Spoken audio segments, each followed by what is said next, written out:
Moi, ce qui est clair, c'est que d'une manière générale, bon, c'est pas vrai que pour la TMA, mais d'une manière générale, mais je pense que c'est encore plus vrai pour la TMA, il faut travailler à trois avec les métiers. Il y a toujours le point de... les métiers, et de plus en plus, peuvent travailler sans la DSI. Hein. Surtout dans le domaine du CRM, historiquement, il y a quand même des agences de marketing qui gentiment, sous couvert du marketing, vous développent des magnifiques sites web. Donc on sait qu'il y a quand même ce risque-là.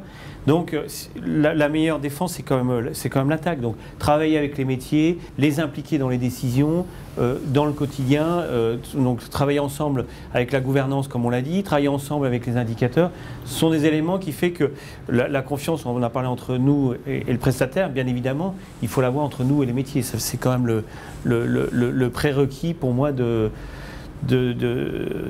bonne coopération. Par contre, il ne faut pas avoir peur. Il ne faut pas avoir peur. Faut pas avoir peur de les impliquer. On reste le leader, on reste le chef d'orchestre, en particulier entre le prestataire et le business. Mais il ne faut pas avoir peur de l'impliquer dans cet ensemble-là, puisque le métier, encore une fois, peut faire sans nous, et nous, on ne peut pas faire sans les métiers. Voilà. Je pense que la DSI, par définition, elle travaille pour les métiers. Donc je pense que c'est important de ne pas avoir peur, d'être sûr de son approche, et les impliquer dans cette démarche, en particulier dans cette démarche de TMA, qui peut donner l'impression d'être un peu technique. Il faut la partie technique, on en a parlé tout à l'heure, il faut la gérer en direct, mais la partie métier, il ne faut pas avoir peur, la partie fonctionnelle, de la gérer ensemble, en montrant notre capacité à comprendre le besoin métier et à organiser cet ensemble-là. Pour moi, c'est vraiment très important. On a un rôle à jouer, on est des DSI par définition, on apporte des solutions techniques, mais on a un devoir de conseil, de dire quelles sont les meilleures solutions pour les métiers. Donc c'est important en tant que DSI de bien comprendre cette partie métier pour dire, voilà, on a le devoir de dire non aussi. On a le devoir de dire non, là c'est pas la bonne idée, il vaut mieux utiliser l'outil comme ça et comme ça. Et je pense que pour ce faire, il faut savoir bien travailler ensemble. Et donc ça, c'est cette partie conseil. Après, effectivement, il est important que l'image de marque de la LICI soit bonne.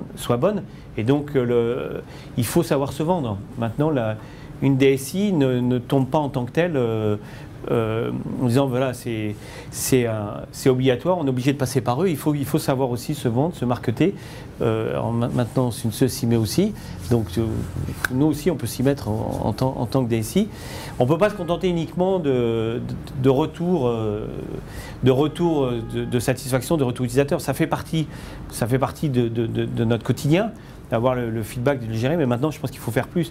Il faut mettre en avant, il faut savoir vendre la DSI et montrer la valeur ajoutée qu'on apporte à l'entreprise par les bonnes solutions, par les bonnes approches qu'on a, par notre contrôle du budget, par le fait que le budget, on l'utilise de manière plus intelligente, par le fait qu'on aide le métier à définir les priorités, à s'organiser, etc.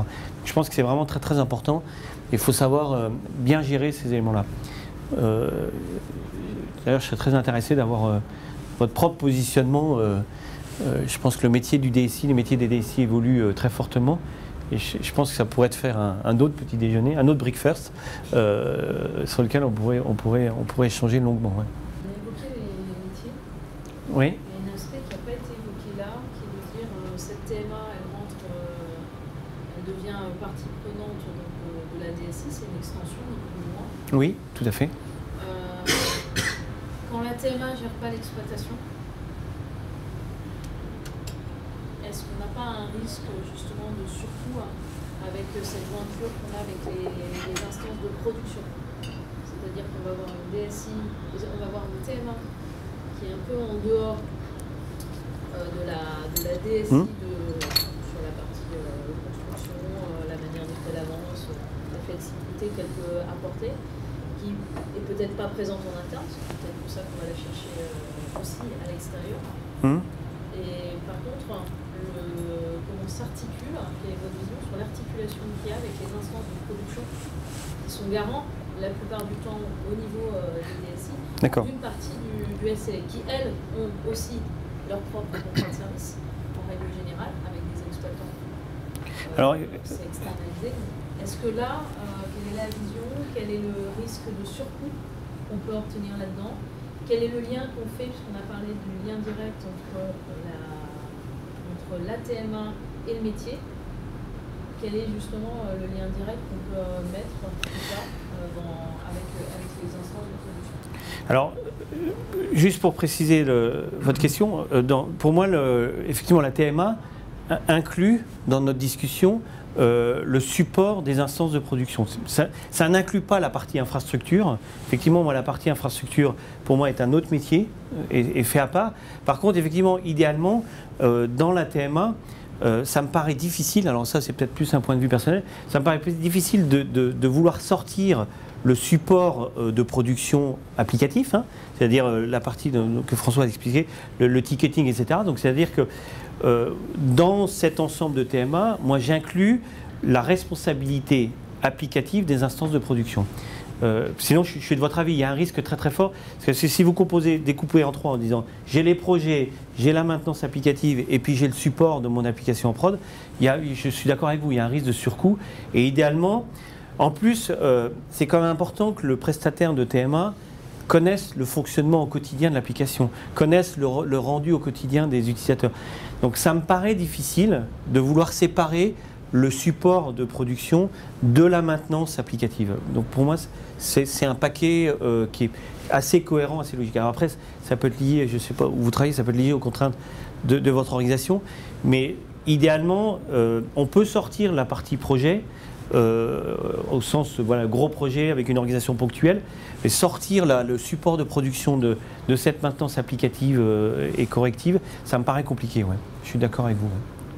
Donc moi, mon modèle fait qu'on met tout ensemble. Et ce qui est d'ailleurs le modèle proposé par Sun. Après, ce qui peut arriver, effectivement, c'est, nous on a connu ça par exemple chez Airbus, où il fallait une très très haute disponibilité du CRM. Donc, par exemple, chez Airbus, un incident, c'est un avion est en vol, il appuie sur le bouton rouge, le train d'atterrissage ne sort pas, on crée une service request dans Siebel. Bon.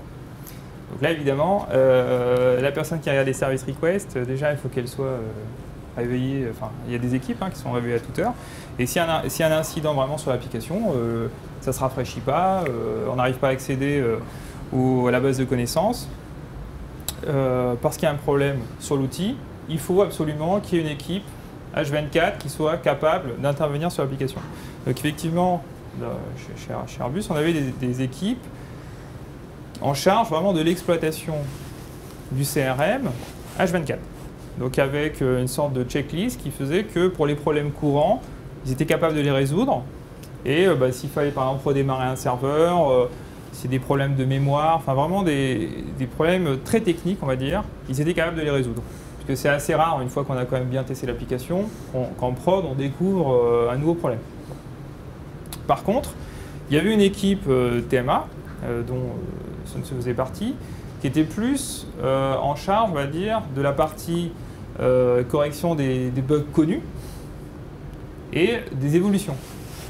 Et c'est là où c'est intéressant en fait de parler de TMA par rapport à la satisfaction des métiers, c'est que pour être force de proposition, parce qu'on a un logiciel derrière, il faut connaître le métier. Parce que finalement, la valeur ajoutée de l'expert sur Siebel, Salesforce, enfin, tous les CRM sont à peu près identiques, c'est de se dire, quand il y a une nouvelle demande ou quand il y a une évolution du métier, je sais faire un peu plus que corriger les bugs. Je sais aussi dire, non, mais il y a un module qui existe, vous ne l'avez pas dans l'application que vous avez sous les yeux, mais il suffit de l'activer, donc on peut voir ça avec l'éditeur.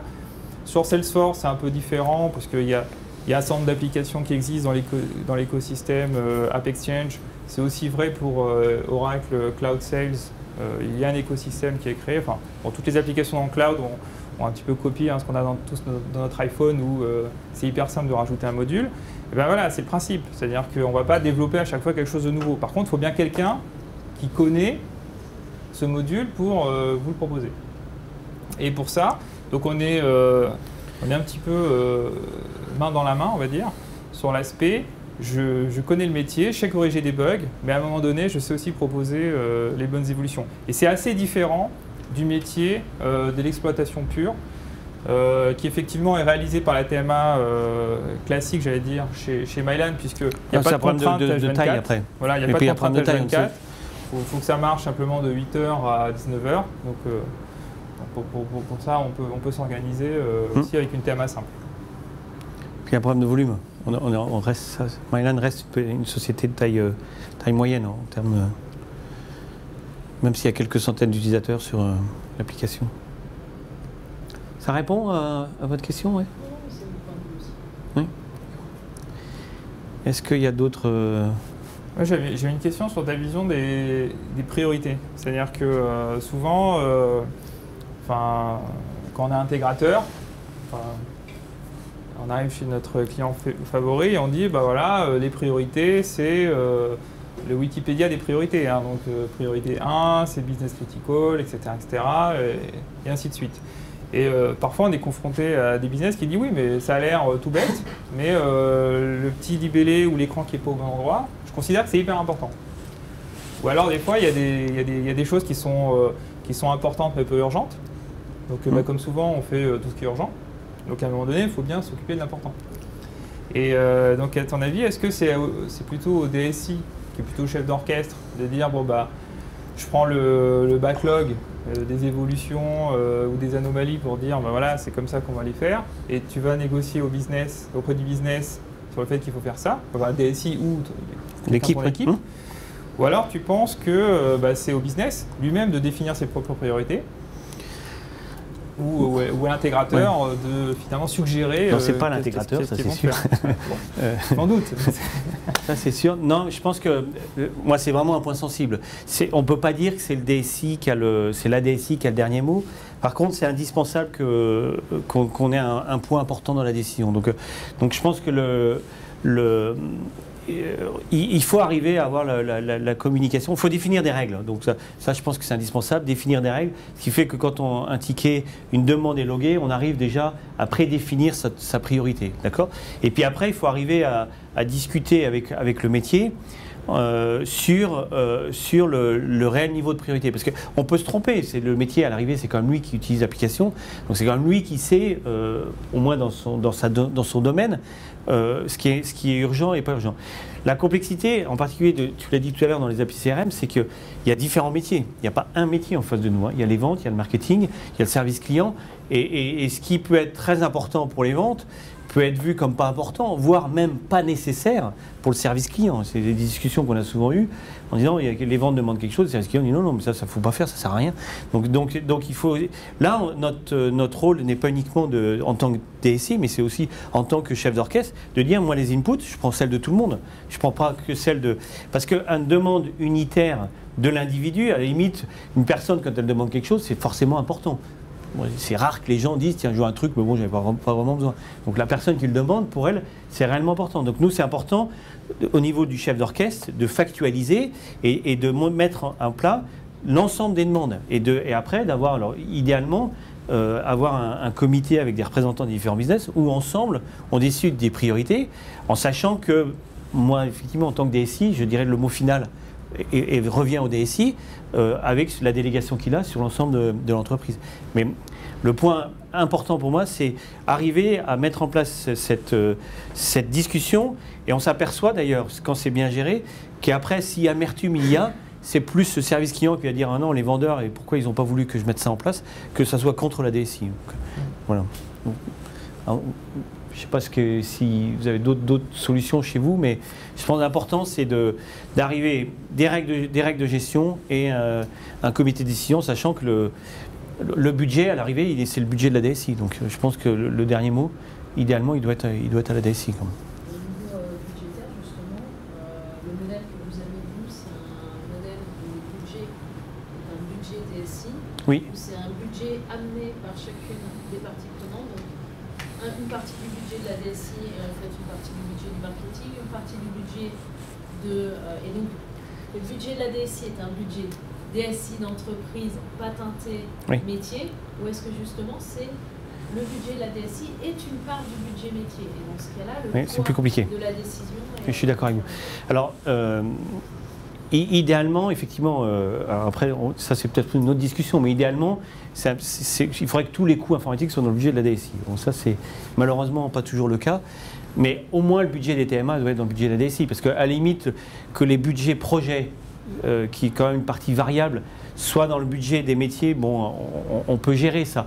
Mais le budget de la TMA, c'est quand même c'est effectivement, ça serait crucial que ça soit chez vous, parce que sinon, vous arrivez à chacun qui discute son petit bout de gras. Mais c'est-à-dire en apporteur, on fait comprendre au métier que s'il veut que la DSI donne plus, il va falloir aller chercher au niveau budget. Donc, si par exemple au niveau priorité, certains métiers ont des besoins particuliers à un moment donné, on va dire nous on est flexible, on va pouvoir vous ramener quelque chose. Et dans ce cas-là, en termes de Alors, le métier va dire bah oui, c'est gentil, c'est mon budget. Donc, on ne va pas aller à l'amélioration continue là. C'est mes sujets métiers du WordPress. C'est pour ça que je pense qu'idéalement, il faut que le budget soit à la DSI, qu'on en discute au moment, alors, je ne sais pas comment ça marche chez vous, mais au moment de la période budgétaire, donc en fin d'année, on discute effectivement de la volumétrie, mais que le gestionnaire du budget, ça soit à la DSI, que le budget soit à la DSI. Moi, je pense que c'est vraiment, c'est primordial. C'est pas vrai que pour la TMA, mais c'est primordial, parce que effectivement, sinon, on va rentrer en disant, bah, attends, c'est mon budget, j'en fais ce qu'on veut, toi, tu fais ce que je te demande. Et vous créez une relation de dépendance totale, où vous n'êtes plus le décideur. Donc. Et là, vous rentrez dans le risque où si en plus la satisfaction n'est pas là, il va y voir une agence de marketing, il va y voir n'importe quoi, et que sous ce couvert de ce budget-là, il va faire autre chose. Donc, idéalement, il faut que ça soit dans le budget de la DSI, moi, surtout le budget TMA. Surtout le budget TMA. Enfin, sur ce sujet-là, comme dans beaucoup d'autres au sein d'une DSI, ce qui est intéressant aussi quelquefois, c'est d'avoir un service level agreement entre la DSI et le business. Voilà, ce qu'on appelle les ouais. Bon, mais je vais laisser Facia, je ne sais pas si vous avez des questions. De toute façon, on peut rester encore un petit peu derrière. Je vais laisser conclure Sylvain.